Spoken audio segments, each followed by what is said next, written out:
kes aitaks võidelda kliimamuutusega, hoida Euroopa loodusvarasid ning kaitsta ja säilitada Euroopa Liidu maapiirkondi.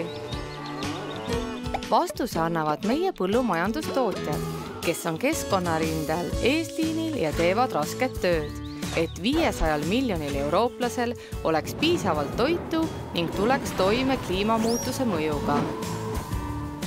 Seda tehes loovad põllumajandustootjad avalikke hüvesid ning Euroopa Liit pakub neile selleks tuge ühise põllumajanduspoliitika ehk ÜPP raames. Hiljutine reform muutis ÜPP keskkonnahoidlikumaks, et tagada meie pinnase ja vee kvaliteedi parem kaitse ning hoida elurikkust. Talupidajaid julgustatakse kasutama veelgi keskkonnasõbralikumaid tootmisviise, näiteks mahepõllundust. Panustamine teadusuuringutesse ja tehnoloogiasse aitab talunikel juurutada uuenduslikke tootmismeetodeid, et tagada põllumajanduse jätkusuutlikkus. Uus ÜPP edendab hoolivust meie piiratud loodusvarade kasutamisel.